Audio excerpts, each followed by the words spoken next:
बच्चों oxygen family part 2 में आज हम बात करेंगे हैलाइड्स की बात करेंगे और ऑक्साइड की बात करेंगे और ऑक्सो एसिड की बात करेंगे। इससे पहले हम जनरल प्रॉपर्टीज में हाइड्राइड्स की बात कर चुके थे जिसमें बड़े इंपॉर्टेंट क्वेश्चंस हमने बताए थे। तो बच्चों ऑक्साइड में और हैलाइड्स के अंदर स्पेशली क्या क्या क्वेश्चन बन सकता है उसके बारे में आज हम बात करेंगे। तो अगर बच्चों हम हैलाइड्स की बात करें, हैलाइड्स की बात करें 16 ग्रुप के हैलाइड्स की हम ये बात कर रहे हैं, तो ये किस टाइप के हैलाइड्स का फॉर्मेशन करता है। देखो बच्चों ऑक्सीजन के फ्लोरीन, क्लोरीन, ब्रोमीन और आयोडीन, इन सब के साथ जो कंपाउंड हम फॉर्मेशन करेंगे तो ऑक्सीजन का फ्लोरीन के साथ जो कंपाउंड होता है उसको हम फ्लूराइड कहते हैं। क्या कहते हैं उनको? फ्लोराइड्स कहते हैं। बाकी अदर हेलोजेंस के कंपाउंड को हम ऑक्साइड्स कहते हैं। ये ऑक्साइड कहते हैं क्योंकि आपको पता है ऑक्सीजन से ज्यादा इलेक्ट्रोनेगेटिव फ्लोरीन है लेकिन बाकी हेलोजन से ज्यादा इलेक्ट्रोनेगेटिव ऑक्सीजन है, तो इसे इन कंपाउंड को ऑक्साइड बोल देते हैं और उसको क्या बोलते हैं? फ्लोराइड बोलते हैं। अब ये जो फ्लोराइड्स हो सकते हैं वो कौन कौन से हो सकते हैं बच्चों? OF2 हो सकता है, O2F2 हो सकता है। ठीक है, जनरली जो हमारे लिए क्वेश्चन आता है वो दो तरह के, इसके अलावा भी हो सकते हैं लेकिन बेसिकली इन पे क्वेश्चन हमारा ज्यादा बनता है।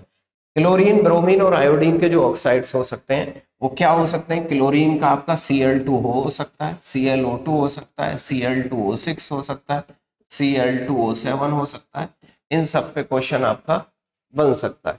ब्रोमीन के क्या क्या हो सकते हैं बच्चों? ब्रोमीन का Br2O हो सकता है, BrO2 हो सकता है, BrO3 हो सकता है। आयोडीन का क्या हो सकता है? I2O4 हो सकता है, I2O5 हो सकता है, I4O9 हो सकता है। ये सब ऑक्साइड आपके इनके हो सकते हैं। इन सब को ऑक्साइड बोलते हैं। क्या बोलते हैं? ऑक्साइड। और ये जो दो मैंने आपको बताए हैं इन दोनों को हम क्या बोलते हैं बच्चों? क्लोराइड बोलते हैं। ठीक है ना, तो ये बात हमारी क्लियर रहनी चाहिए आपकी। इसके अलावा ये तो सिर्फ किसकी बात हुई? हमारे ऑक्सीजन की बात हुई। इसके अलावा बाकी जो अदर एलिमेंट्स हैं उनके साथ क्या होता है? तो बच्चों उसमें अगर हम जर्नल बात करें, इसको थोड़ा छोटा कर देते हैं। अगर हम जर्नल बात करें तो इसके अलावा जो एलिमेंट बनते हैं सल्फर, सेलेनियम, टेलुरियम और पोलोनियम। पोलोनियम आपको पता है रेडियो एक्टिव है, इसकी जनरल प्रॉपर्टी ज्यादा नहीं पढ़ते हम। ठीक है, सल्फर, सेलेनियम, टेलुरियम, ये बाकी के जो एलिमेंट हैं ये टेट्राहेलाइड, डाईहेलाइड, हैलाइड एंड डाइमेरिक मोनोहेलाइड्स का फॉर्मेशन करते हैं बच्चों। कैसा बनाते हैं?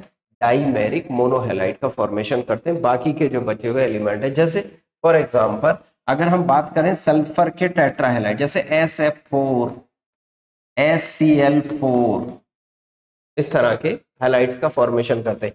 इनमें से बेसिकली जो होता है आपका या SeCl4 हो सकता है, SeCl4 हो सकता है, टेट्राहेलाइड का फॉर्मेशन करते हैं। इनमें से एक बात हमें याद रखनी है, only fluorine can form hexahalides. क्या बना सकता है हमारा?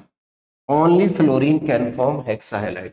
सिर्फ फ्लोरीन ही हेक्साहेलाइड बना सकता है क्योंकि हाईएस्ट इलेक्ट्रोनेगेटिव एलिमेंट है, मैक्सिमम ऑक्सीडेशन स्टेट बाकी एलिमेंट की लेके आ सकता है। यानी अगर हम बात करें हेक्साहेलाइड में कैसा बन सकता है बच्चों? अगर हम देखें इसको SEF6, ये हैलाइड का फॉर्मेशन हमारा हेक्साहेलाइड बन सकता है, बाकी और किसी भी एलिमेंट के हेक्साहेलाइड का फॉर्मेशन नहीं हो सकता है। बात समझ में आती है बच्चों? एक्चुअल में अगर हम बात करें इनके टेट्राहेलाइड्स की, SF4, केमिकल बॉन्डिंग का भी बड़ा अच्छा क्वेश्चन आ जाएगा, आयनिक इक्विलिब्रियम क्या आ जाएगा। SF4 अगर आप फ्लोरीन से अगर आप किसी रिएक्शन करा रहे हैं, इसको थोड़ा और छोटा कर देता हूं तो बात और जमेगी हमें। नहीं भाई तुमको इधर नहीं आना था, ये ऐसे थोड़ा इधर कर देता हूं बच्चों। SF4 अगर फ्लोरीन से आप रिएक्शन कराएं तो ये बना देगा SF6। इसका मतलब यहाँ पे ये फ्लोरीन के लोन पेयर ले रहा है, ये कैसा बिहेव करेगा? लुईस एसिड की तरह बिहेव करेगा, और ये किसकी तरह बिहेव करेगा बच्चों? लुईस बेस की तरह। यानी tetrafluoride, only tetrafluoride work as Lewis acid. क्या बोल दिया हमने? Tetrafluorides work as work as Lewis acid. Tetrafluoride आपके लुईस एसिड की तरह बिहेव करते हैं। इस पे एक क्वेश्चन आपका बन सकता है। अब अगर हम बात करें बच्चों डाई हैलाइड की, डाई हैलाइड जो मैंने यहाँ पे लिखा है, क्योंकि सारा ये हैलाइड से रिलेटेड कर रहे हैं तो मैं एक ही स्क्रीन के ऊपर आपके एक ही पेज के ऊपर सारा करने की कोशिश कर रहा हूँ जिससे आपके लिए आसानी रहे। Dihalide, selenium dihalide का फॉर्मेशन नहीं करता। सेलेनियम क्या नहीं बनाता बच्चों? डाई हैलाइड नहीं बनाता। सल्फर, इसके अलावा जैसे SCl2, ऐसी तो बनाएगा नहीं, TbR2, इस तरह के डाई हैलाइड का ये फॉर्मेशन करते हैं। और अगर मोनोहैलाइड की बात करें बच्चों तो मोनोहैलाइड के अंदर क्या होगा? मोनोहैलाइड ये डाइमेरिक बनाते हैं, डाइमेरिक। डाइमेरिक का मतलब जैसे S2Cl2, Ac2Cl2, सेलेनियम भी बनाता है। यूजुअली सल्फर और सेलेनियम ही बनाते हैं। डाइहैलाइड कौन बनाते हैं? सल्फर और सेलेनियम। और किसके साथ बनाते हैं? क्लोरीन और ब्रोमीन के साथ। S2Br2, Ac2Br2, इस तरह के डाइहैलाइड का फॉर्मेशन करते हैं। कौन कौन करते हैं? सल्फर एंड सेलेनियम डाइमेरिक आपका मोनोहैलाइड का फॉर्मेशन करते हैं। बच्चों ये जनरल सी बात है, स्टेटमेंट वाइज क्वेश्चन आ जाए आपका नीट में या जेई में तो बड़ा सुंदर क्वेश्चन आ सकता है। कौन हेक्साहैलाइड का बनाता है, इस पे भी क्वेश्चन आपका बड़ा सुंदर आ सकता है। तो ये बात की हमने हैलाइड्स की, फ्लोराइड की बात की, ऑक्साइड की बात की, मतलब इन्हीं को क्या फ्लोरीन के साथ कंपाउंड को ऑक्सीजन के फ्लोराइड कहते हैं, और उसके अलावा क्लोरीन, ब्रोमीन और आयोडीन के साथ कंपाउंड को ऑक्साइड कहते हैं। बाकी सबको हैलाइड का फॉर्मेशन हैलाइड कहते हैं क्योंकि हैलोजन ज्यादा इलेक्ट्रोनेगेटिव है। अब इससे आगे बच्चों बात करते हैं हम ऑक्साइड। इसकी बात करते हैं ऑक्साइड। देखिए जनरली अगर बच्चों बात की जाए तो ये जो है ग्रुप के एलिमेंट है, दो तरह के ऑक्साइड बनाते हैं, MO2 and MO3 types of oxide बनाते हैं। MO2 और MO3। MO2 का मतलब जैसे SO2, ठीक है, ऑक्सीजन तो खुद ऑक्सीजन है आपके पास, SeO2, TeO2, या SO3, SeO3 और TeO3। ये आपके दो तरह के ऑक्साइड का फॉर्मेशन करते हैं।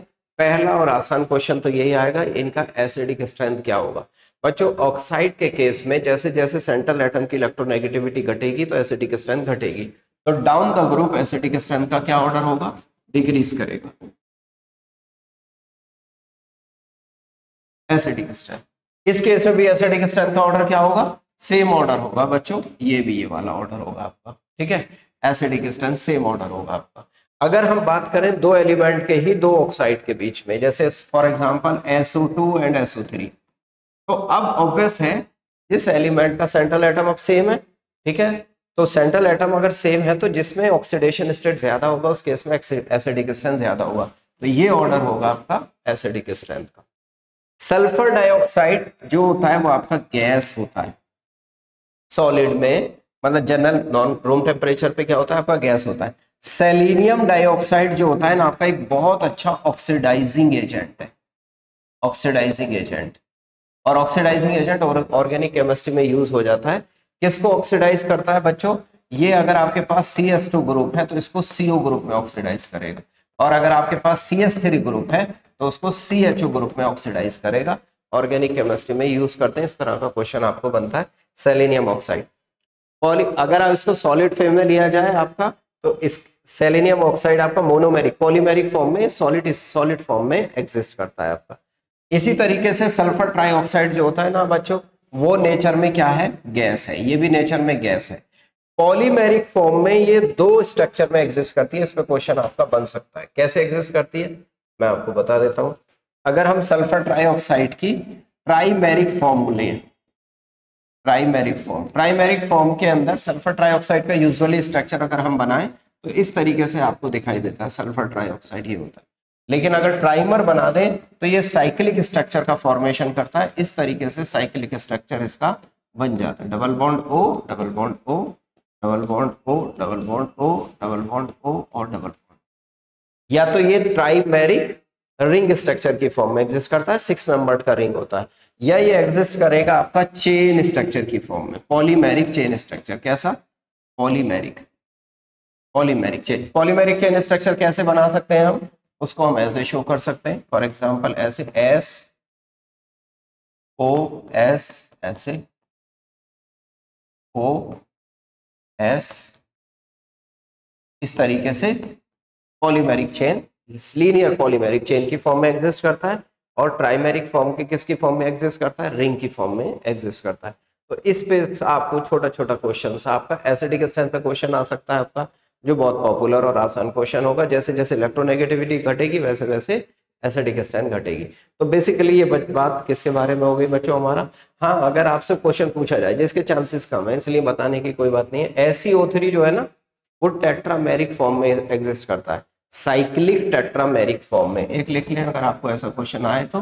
वैसे कम चांसेस है इस क्वेश्चन के आने के, कम चांसेस है। साइक्लिक टेट्रामेरिक फॉर्म के अंदर ये एग्जिस्ट करता है। तो बच्चों मेनली बात हमने ऑक्साइड की कर ली। अब जो बात आती है मेन हमारा इस चैप्टर के अंदर जो लास्ट पोर्शन रह जाता है वो रह जाता है ऑक्सो एसिड्स का।